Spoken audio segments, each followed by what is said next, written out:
आज मैंने इंटरनेट पे अच्छी देखा वीडियो, बढ़िया हड्डी वीडियो। चटकाने वाला गैजेट। ओ भाई ये तो भयंकर हड्डियां चटका रहा है। फिर मेरे दिमाग में एक आइडिया आया, इससे तो यार आसानी से घर में ही बना सकते हैं। तो फिर मैंने जुगाड़ लगाकर अपनी चार्जिंग केबल और दो पोछों को आपस में बांध दिया और फिर इसे ट्राई करते ही ओ दोस्तों ये तो टूट गया पूरा।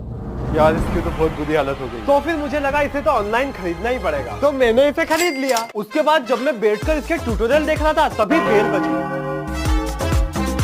बहुत ज्यादा एक्साइटेड हूँ इसे टेस्ट करने के लिए। और फिर फाइनली जब मैंने इसे टेस्ट किया, यार इसने तो सही से काम ही नहीं